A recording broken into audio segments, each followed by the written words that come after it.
اور اس میں جو لکیر بنی ہے اس کے پاؤں سے جو خوردبین سے بھی نظر نہیں آتی، تمہارا مالک اس لکیر کو بھی ایسے دیکھ رہا ہے جس طرح دیوار چین کو دیکھ رہا ہے، تو اس کی نظر سے کون سی چیز چھپ جاؤ گے اس سے۔ ایک عورت ایک باغ میں داخل ہوتی ہے پانی پینے کے لیے، حدیث میں آتا ہے، تو باغ کا مالک اس عورت پر فریفتہ ہو گیا، اس پر قابو پا لیا۔ اس نے کہا بی بی نے، اچھا اگر تو ضرور اپنی خواہش پوری کرنا چاہتا ہے تو دروازے سارے بند کر یار۔ وہ اٹھا اور باغ کے جو 2 3 4 دروازے تھے وہ بند کر آیا۔ جب پھر قریب آیا اس نے کہا بند کر آئے ہو سارے دروازے؟ کہا ہاں کر آیا ہوں۔ کہا ایک دروازہ ہے جو تجھ سے بند نہیں ہو سکا، وہ دروازہ کھلا ہوا ہے۔ اس نے کہا وہ کون سا؟ کہا تو سارے لوگوں کے آنکھوں کے آگے پردے ڈال سکتا ہے لیکن مالک تو دیکھ رہا ہے۔ بس اس نے یہ سنا فوراً پیچھے ہٹ گیا، اور اللہ کے حبیب علیہ السلام فرماتے ہیں وَرَجُلٌ دَعَتْهُ اِمْرَةٌ ذَاتُ مَنْصَبٍ وَجَمَالٍ فَقَالَ إِنِّي أَخَافُ اللَّهَ۔ وہ شخص جس کو کسی عورت نے دعوت گناہ دی اور اس نے کیا کہا؟ میں اللہ سے ڈرتا ہوں۔ فرمایا کل قیامت کا دن جب کوئی سایہ نہیں ہوگا اللہ اس شخص کو اپنے عرش کا سایہ نصیب فرمائے گا۔ مشکل بڑا ہے لیکن اس کے اجر بھی تو ملیں گا نا قیامت کے دن۔ کتاب کا نام ہے روز الریاحین، مصنفہ ہے امام یافعی رحمت اللہ تعالی علیہ کی، اس کے اندر واقعہ موجود ہے۔ ایک نوجوان کپڑے کی دکان پہ کام کرتا تھا، ایک عورت کپڑا لینے آئی، اس پر فریفتہ ہو گئی، کپڑا زیادہ لے لیا، گٹھڑی باندھ کر کہا میرے گھر پہنچاؤ۔ مالک نے اس نوجوان لڑکے کو کہا جاؤ اس کے گھر پہنچاؤ۔ وہ اس کو گھر لے گئی، اندر داخل کر کے دروازہ بند کر دیا اور اسے مجبور کرنے لگی۔ وہ کہتا نا میں اللہ سے ڈرتا ہوں۔ اس نے مجبور کرنا چاہا، کہا نہیں میں اللہ سے ڈرتا ہوں، لیکن وہ حیا سوز انداز اپنا رہی ہے، لباس سے بھی باہر ہو رہی ہے۔ اب جب خواہشیں جنم لینے لگی تو اس نے کہا اچھا ٹھہرو ابھی آتا ہوں۔ بات میں چلا گیا، وہاں پخانہ ہاتھوں پہ کیا اور پورے جسم پہ مل لیا۔ اسی حالت میں جب باہر آیا تو گھن آ رہی ہے وجود سے، کہا تو مجنون ہے، پاگل ہے، دیوانہ ہے۔ دروازہ کھول دیا، باہر چشمہ تھا، اس بندے نے جا کے اس چشمے پہ اس نوجوان نے غسل کیا۔ امام یافی لکھتے ہیں ساری زندگی اس کے جسم سے مشک و عنبر کی خوشبو آیا کرتی تھی، اور جب مر گیا تو اس کی قبر کی مٹی سے بھی مشک و عنبر کی خوشبو آیا کرتی تھی۔ اگر کوئی بندہ مالک کے لیے ڈرتا ہے تو پھر مالک اس کو صلہ بھی بڑا عطا کرتا ہے، تو بڑا مشکل کام۔ آج ہماری خواہشیں دیوانی ہو گئی ہیں، وہ کہتے ہیں یہ جہاں مٹھا گلا کس نے ڈٹھا۔ آج جذبات کو ہیجان دینے والے مناظر جگہ جگہ موجود ہیں۔ ہمارا میڈیا بڑا مکروہ کردار ادا کر رہا ہے، برباد کیا جا رہا ہے نوجوانوں کو، ان کی نظر کا حیا چھینا جا رہا ہے جو بہت بڑا سرمایہ ہے، جو بہت بڑا اثاثہ ہے۔ ان کی عصمت جیسی دولت پامال کی جاتی ہے۔ کائنات کے اندر سب سے حسین چہرہ وہ ہے جس کے اوپر جنسی کالک موجود نہ ہو، لیکن افسوس آج کے میڈیا نے، آج کے ماحول نے، آج کی بے پردگی نے نہ آنکھوں میں حیا کا وہ نور رہنے دیا، نہ جو ہے وہ عصمت کی حفاظت رہنے دی، اور آج ہر کوئی لٹا پھرتا ہے۔ آنکھیں آج محفوظ نہیں ہیں، آج دل محفوظ نہیں ہے، آج خیال محفوظ نہیں ہے۔ کوئی کر کے تو دیکھے۔ اللہ فرماتا ہے جو اللہ کے لیے ڈرا اللہ اس کو 2 جنتیں عطا فرمائے گا۔ یہ تو قیامت کے دن پتہ چلے گا، جب دھوپ سے لوگ پریشان ہوں گے اور پسینے سے لوگ شرابور ہوں گے، اور پسینہ اتنا گرم ہوگا اگر اس کا ایک قطرہ احد پہاڑ پر رکھ دیا جائے وہ پگھل جائے، تو اس دن جو اللہ سے ڈر کر گناہوں سے بچا ہوا اللہ اس کو اپنے عرش کا سایہ عطا کرے گا۔ حدیث میں آتا ہے وَشَابٌ نَشَأَ فِي عِبَادَةِ اللَّهِ، وہ جوان جس کی جوانی اللہ کی عبادت میں گزری۔ جوانوں، جوانی میں عشق ضرور ہوتا ہے بندے کو، کسی نہ کسی سے ضرور ہو جاتا ہے، چونکہ دل سینے میں رکھتے ہیں اور دل دھڑکتا ہے، اور کسی کے لیے مرنا چاہتا ہے دل کسی کے لیے تڑپنا چاہتا ہے، کسی کے لیے راتوں کو جاگنا چاہتا ہے، اور دل کسی کی دھڑکنوں کو اور کسی کی یادوں کو اپنے اندر سمانا چاہتا ہے۔ وہ غالب نے کہا تھا غم اگرچہ جاں گسل ہے پہ کیا بچے کہ دل ہے، غم عشق اگر نہ ہوتا غم روزگار ہوتا۔ اس کے بغیر تو چھٹکارا نہیں ہو کہ دل بھی ہو اور خالی ہو، دماغ ہو اور خالی ہو۔ دماغ ہم سو جائیں تو ہو سکتا ہے دماغ خالی ہو، اور وہ بھی اکثر خواب میں ہوتے ہیں، کام وہ بھی چل رہا ہوتا ہے، لیکن جب تک بندہ جاگ رہا ہے دماغ میں کوئی نہ کوئی خیال ضرور آئے گا۔ آپ کوشش کر کے دیکھ لیں کوئی خیال نہ آئے، یہ خیال ہوگا کہ کوئی خیال نہ آئے، یعنی یہ نہیں ہو سکتا کہ دماغ کی سکرین پر، دماغ کے پردے پر کچھ نہ ہو، کچھ نہ کچھ ضرور ہوگا۔ تو جس طرح دماغ خیال سے خالی نہیں رہ سکتا، دل دھڑکن سے خالی نہیں رہ سکتا، دل میں کسی کی محبت ضرور ہوگی، اور بالخصوص جوانی کے اندر دل کی قوتیں بھی جوان ہوتی ہیں اور خواہش بھی زیادہ ہوتی ہے، تو اس کے بغیر گزارا تو نہیں ہے کہ دل کا کوئی مالک نہ ہو، دل کے کاغذ پر کسی کی تصویر نہ ہو، اس کے بغیر گزارا تو نہیں۔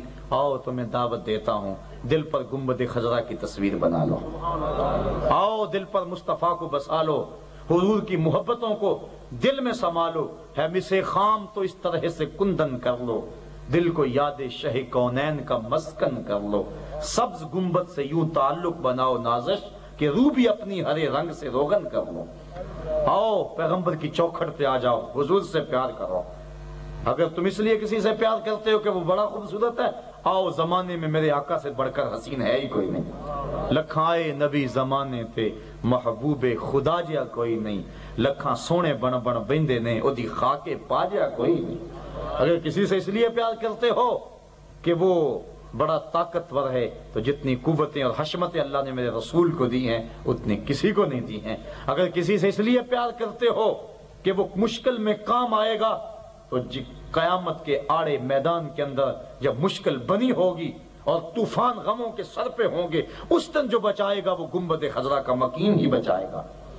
اگر کسی سے اس لیے پیار کرتے ہو وہ بڑا باصلاحیت ہے، تو آؤ مصطفیٰ جان رحمت سے پیار کر لو، آؤ پیار کرو رسول سے، آؤ محبت کرو رسول سے، اپنے دلوں کو حضور سے وابستہ کر لو۔ عہد ما مارا زما بیگانہ کر، از جمال مصطفیٰ بیگانہ کر۔ اقبال نے کہا اس دور کی ستم ظریفی یہ ہے کہ ہمیں ہم سے ہی بیگانہ کر دیا، ہمیں جمال مصطفیٰ سے بیگانہ کر دیا۔ آؤ حضور سے پیار کا رشتہ جوڑ لو، دل میں دل کی دھڑکنوں میں کوئی تو آباد ہوگا ہی، کسی کے لیے تو تڑپنا ہوگا، کسی کے لیے راتوں کا جاگنا تو ہوگا، رات جگے کسی کے لیے تو وقف ہوں گے۔ آؤ راتوں کو جاگیں تو گنبد خضرا کے مکین کے لیے جاگیں، حضور کی تڑپ ہو، کسی کو دیکھنے کے لیے آنکھیں ترسیں تو وہ گنبد خضرا کو دیکھنے کے لیے آنکھیں ترسیں، اس کے بغیر گزر نہیں۔ آؤ تعلق جوڑ لو، آؤ محبت کے رشتے استوار کر لو۔ اور ہماری بربادی کا سبب بھی یہ ہے، اقبال کہتا میں ایک دن رویا اللہ کی بارگاہ میں عرض کی کہ مسلمان ذلیل و خوار کیوں ہے، ندامت کے ہی قوم دل دارند و محبوب ندارد۔ آواز آئی یہ قوم دل تو رکھتی ہے دل میں محبوب نہیں رکھتی۔ آؤ اپنے دل میں گنبد خضرا کے مکین کو بسا لے، اس کے بغیر گزارا کوئی گزارا نہیں ہے۔ تو قیامت کا دن آنے والا ہے، تو جو اللہ سے ڈرے اس کو اللہ دو جنت عطا فرمائے گا۔ ان اللہ خبیر بما تعملون، مت سمجھو میں کوئی نہیں دیکھ رہا، مالک دیکھ رہا ہے، اس کی نگاہ میں ہو۔ اور میں کہا کرتا ہوں عقیدے کا عمل پر اثر چاہیے، اس بات پر تو الجھن ہے، ابہام ہے، بحثیں ہیں، مناظرے ہیں، لڑائیاں ہیں، مجادلے ہیں، جھگڑے ہیں، اللہ کے رسول حاضر ناظر ہیں یا کہ نہیں۔ میں کہتا ہوں اس جھگڑے کو چھوڑو، یہ تمہارا اگر یقین ہے کہ اللہ کے رسول حاضر ناظر ہیں تو ساتویں کوٹھڑی کے اندر بھی گناہ کرتے ہوئے شرم آئے کہ اللہ کا رسول تو دیکھ رہا ہے۔ لیکن عقیدے پر تو لڑائی ہوئی، لیکن اس کا جو نتیجہ تھا عقیدے کا جو اثر تھا وہ دکھائی نہ دیا، تو کیا فائدہ ہوا اس بات پر لڑائی کرنے کا۔ اللہ دیکھ رہا ہے، اس کی نگاہوں سے اوجھل نہیں ہے۔ اگر یہ بات سچ ہے تو پھر ہم بند کوٹھڑی میں بھی گناہ کرتے شرم کیوں نہیں کرتے کہ ہمارا مالک تو ہمیں دیکھ رہا ہے۔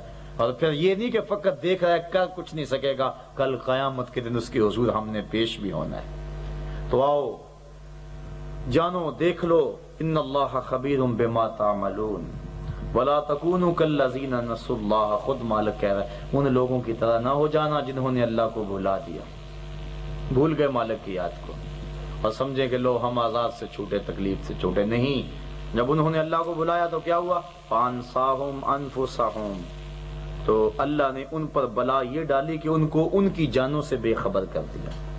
جو اپنے آپ سے بے خبر ہوگا اس نے کسی سے کیا تلاش کرنا ہے، جو اپنے سے آگاہ ہو گیا وہ ہر ایک سے آگاہ ہوگا۔ من عرف نفسہ فقد عرف ربہ، جس نے اپنے نفس کو پہچان لیا اس نے اپنے رب کو پہچان لیا۔ جس کو اپنی ذات کی آشنائی نہیں ہے جو اپنے آپ سے ہی آگاہ نہیں ہے وہ کسی کو کیا پہچانے گا؟ جس کو اپنے پر اعتماد نہیں ہے وہ کسی سے اعتماد کیا رکھے گا؟ جس کو اپنی ذات پر یقین نہیں ہے وہ کسی پر یقین کیا رکھے گا؟ تو جس کو اپنے سے آشنا نہیں ہے وہ کسی سے آشنا کیا ہوگا؟